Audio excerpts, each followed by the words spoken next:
Oke,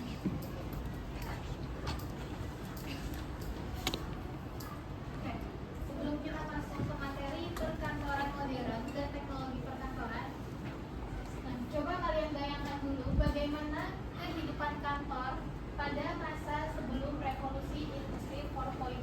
Banyak pekerjaan yang dilakukan secara manual. Nah, ini mulai dari pencatatan, pengarsipan, hingga komunikasi. Nah, sekarang setelah revolusi industri, pastinya sekarang sudah membawa teknologi digital, otomatisasi, dan internet. Nah, kira-kira bagaimana perubahan yang terjadi di dalam kantor? Nah, menurut kalian, bagaimana teknologi bisa membuat pekerjaan kantor menjadi lebih cepat, efisien, dan rapi? Nah, hari ini kita akan mencari jawabannya melalui materi perkantoran modern dan teknologi perkantoran. Oke, sebelum itu Ibu mau bacain dulu.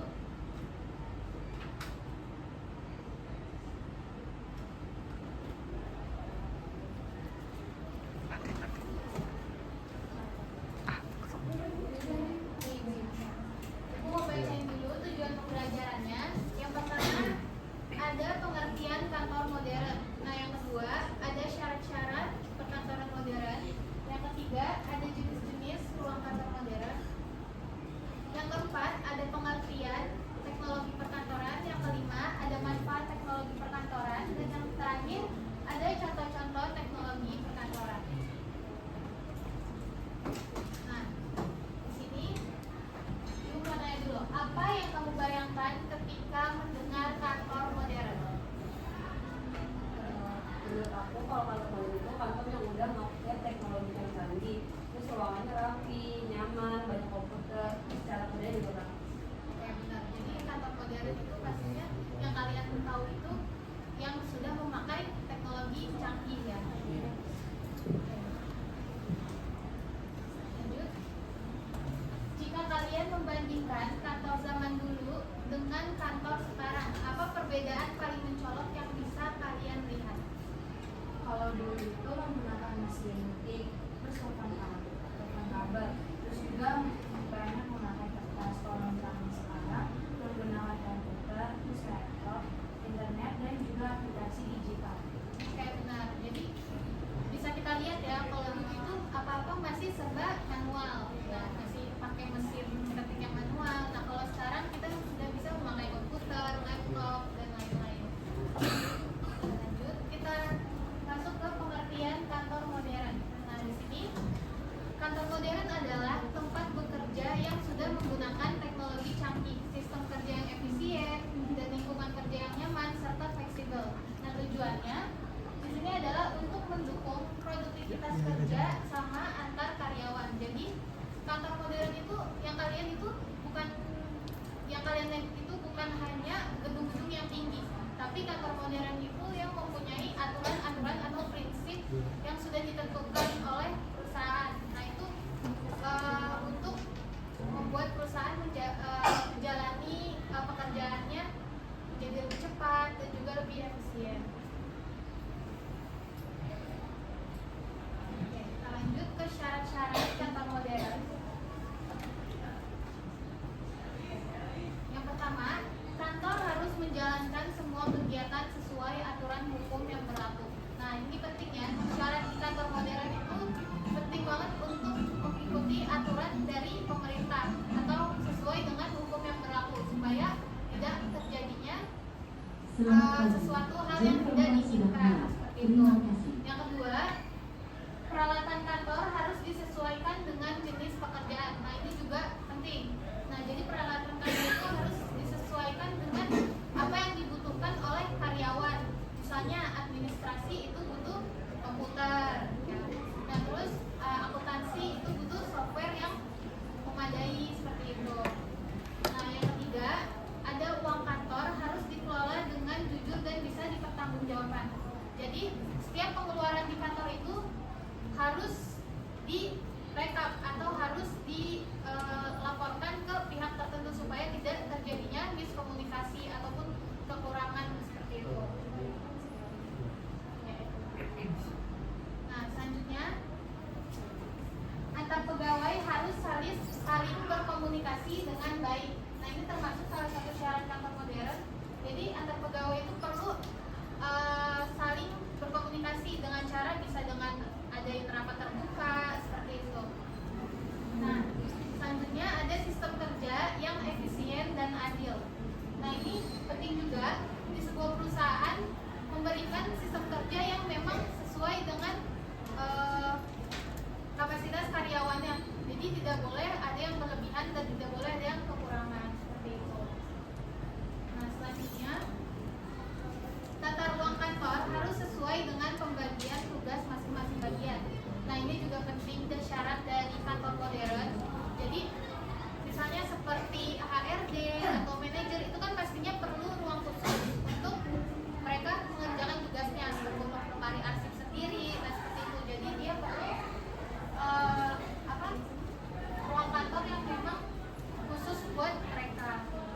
karyawannya atau memberikan penghargaan untuk karyawannya seperti itu.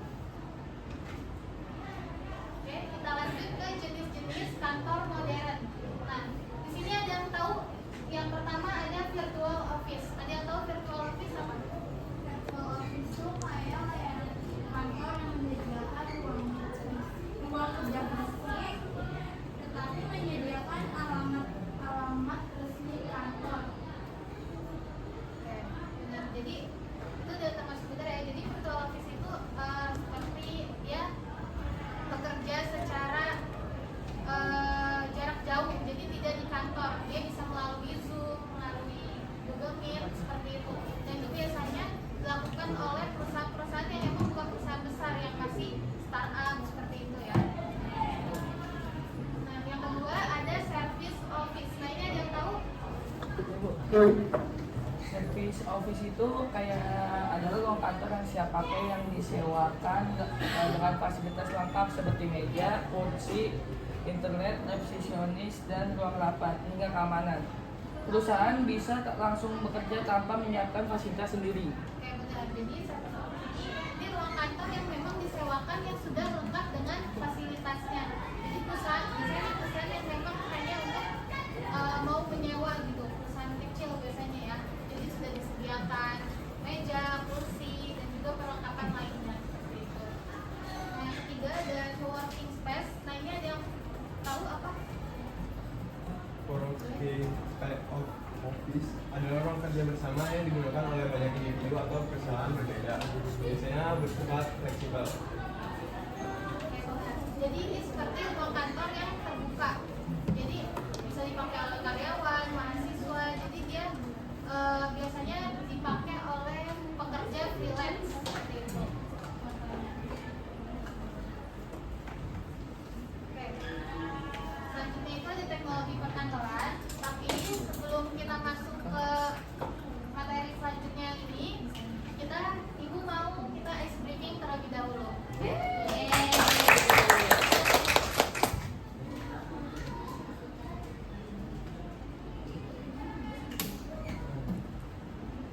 di sini ibu ada ice breaking. Oke, ada yang tahu ini ice breakingnya dia gimana? Tahu. Oke.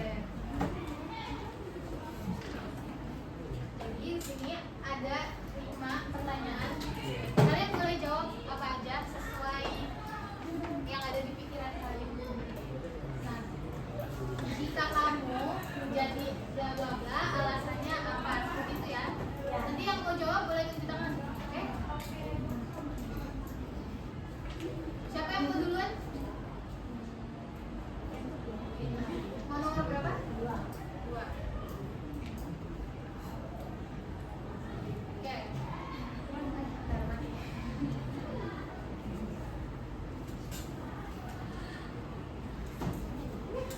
Nah, Kalau kamu punya waktu 1 hari tanpa aturan, kamu mau ngapain?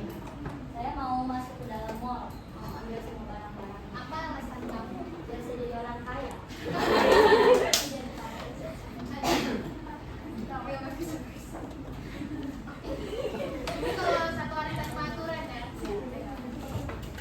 Coba lagi yang mau? Aku mau. Nomor berapa? Nomor 3.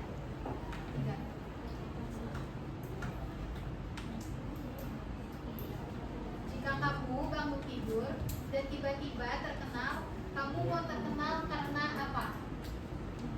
Karena keren. Keren doang.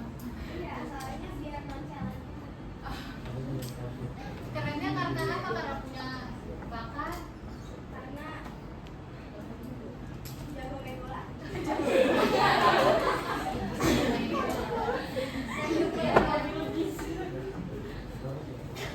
Oke, siapa lagi yang mau? Aku. Yang mana dulu nih? Oke, sana dulu. Nomor 5. Oke, jika kamu jadi detektif, kasus pertama yang kamu pecahkan apa? Itu apa?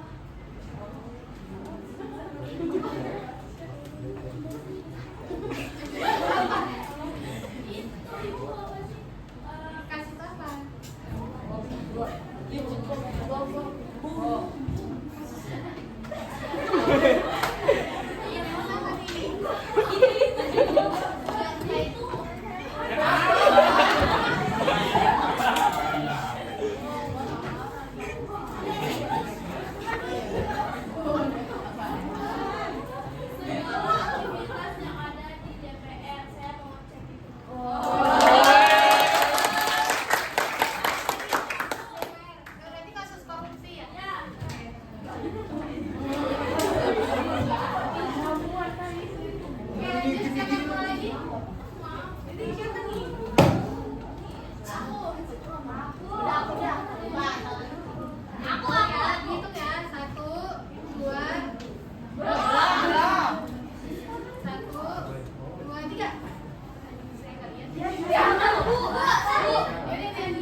Ada yang lain? Enggak. Punya tugas saja. Iya, tugas saja. Kalau yang paling banyak itu tugas. Oke. Lanjut terakhir.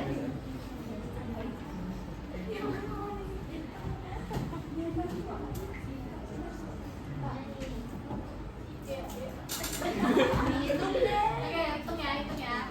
1, 2, 3.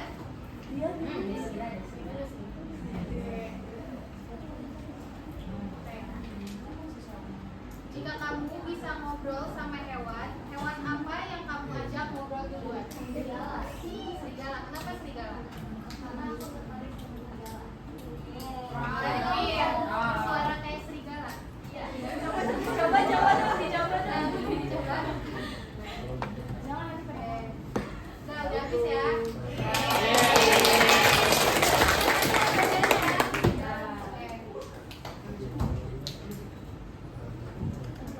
Oke, kita lanjut ke teknologi perkantoran. Di sini ada yang mau baca? Pengertian teknologi perkantoran. Teknologi berasal dari bahasa Prancis.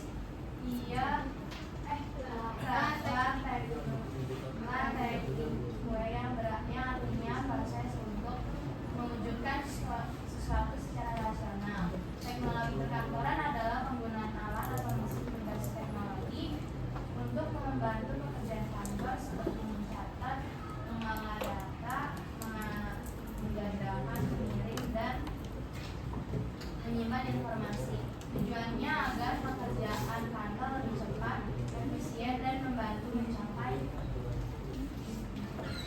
target perusahaan. Oke, bentar ya.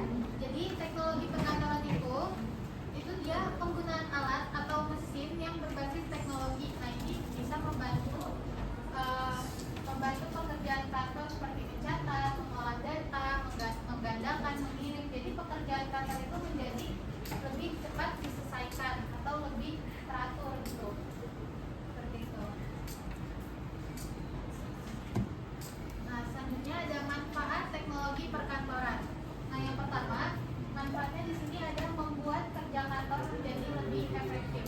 Nah, pastinya dengan adanya teknologi perkantoran itu, pekerjaan kantor itu menjadi lebih cepat selesai dan juga lebih menghemat waktu, menghemat pengeluaran. Nah, seperti itu.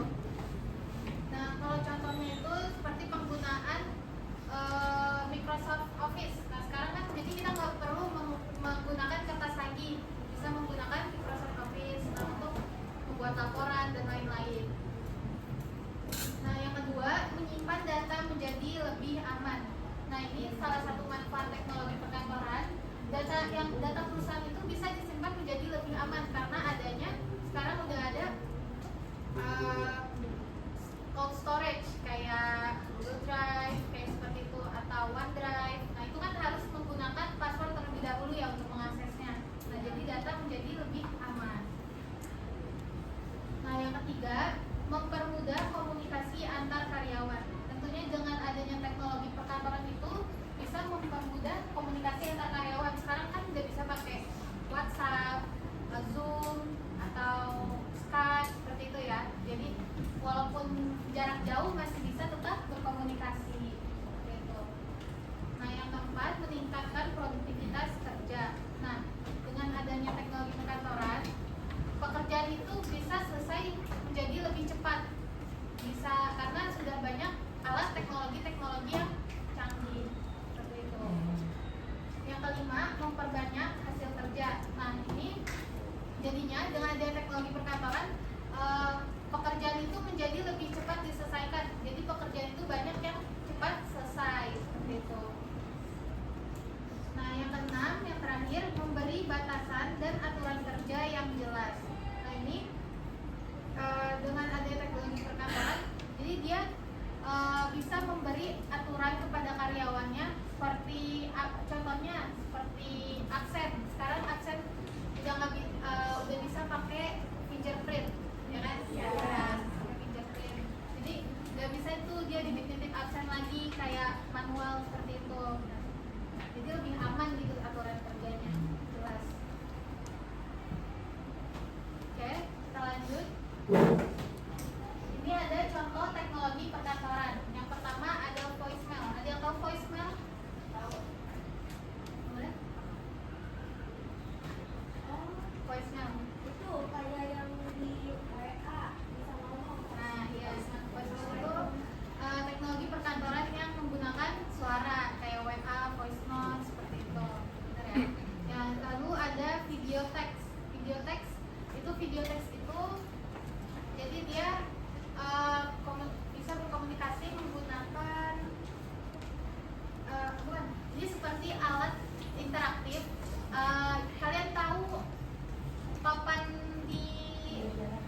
biasa, itu juga termasuk konferensi audio. Nah, selanjutnya ada konferensi video. Ini biasanya dipakai untuk rapat. Dan contohnya ada apa? Zoom, Google Meet, Skype. Nah, itu. Lalu ada konferensi komputer. Nah, ini konferensi komputer seperti bisa chat dalam grup kayak Discord. Tahu Discord? Ya. Itu termasuk konferensi komputer. Nah, selanjutnya ada functional transmission. Nah, functional transmission itu seperti scanner, printer. Nah, itu gunanya untuk apa? Untuk menggandakan dokumen dan lain-lain. Lalu ada electronic mail. Nah, electronic mail itu mengirim pesan melalui email, Yahoo, seperti itu ya. Nah, terus ada image storage. Nah, atau penyimpanan. Nah, ini kayak Google Drive, OneDrive. Nah, seperti itu menyimpan data. Yang terakhir ada penerbitan desktop. Nah, ini seperti pembuatan brosur, undangan. Nah, itu biasa dibuat melalui bisa dari Canva atau dari mana lagi? Dari mana? Nah, ya itu juga bisa. Sampai sini ada yang mau ditanyain? Mengapa kantor modern membutuhkan teknologi perkantoran? Oke. Ada lagi? Apa tantangan yang mungkin muncul ketika kantor mulai menggunakan teknologi canggih? Tadi yang pertama apa? Mengapa kantor modern sangat membutuhkan teknologi perkantoran? Oke. Kenapa kantor modern sangat membutuhkan teknologi perkantoran? Nah, oke. Pastinya kantor modern itu kan modern ya, berarti udah canggih. Nah, jadi pastinya untuk di zaman sekarang ini yang apa-apa sudah serba digital, sangat membutuhkan teknologi perkantoran. Seperti apa tadi? Contohnya komputer. Nah, itu supaya mempermudah pekerjaan di perusahaan seperti itu. Jadi penting ya. Yang kedua, Apa tantangan yang muncul ketika kantor mulai menggunakan teknologi canggih? tantangan yang muncul ketika kantor. Mulai menggunakan teknologi canggih. Oke. Pastinya tantangannya banyak ya. Bisa jadi tuh adanya salah penggunaan atau sekarang tuh adanya hacker ya, cyber ya sebutannya. Nah, seperti itu. Jadi ada plus minusnya ya kalau memakai teknologi yang ada di zaman sekarang ini, seperti adanya hacker, cyber seperti itu. Jadi dengan cara mengatasinya, kita bisa lebih berhati-hati lagi dalam menggunakan teknologi digital seperti itu. Udah ada lagi?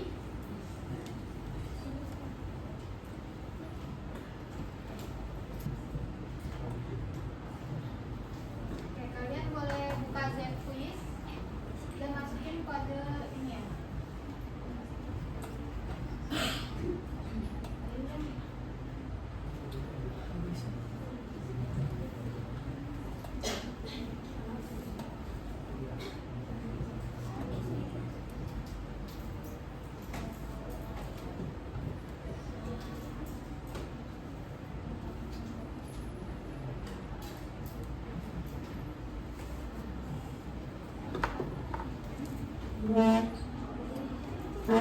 Udah semua? Udah?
virtual office, service office, atau co-working space.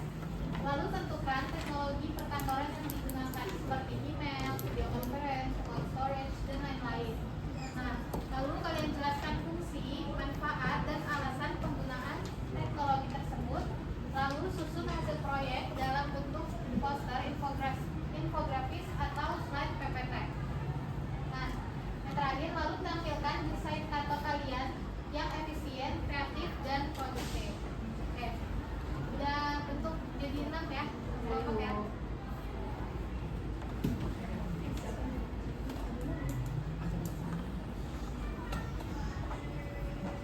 Bagian ya.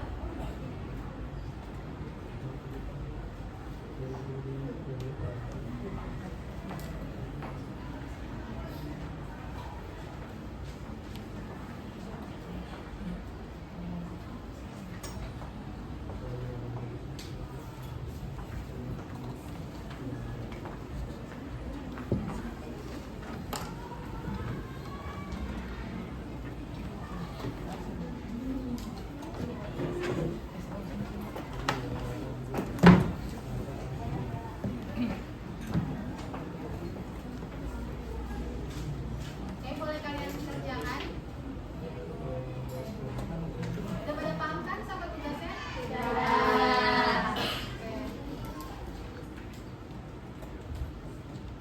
Oke, yang terakhir ada kesimpulan.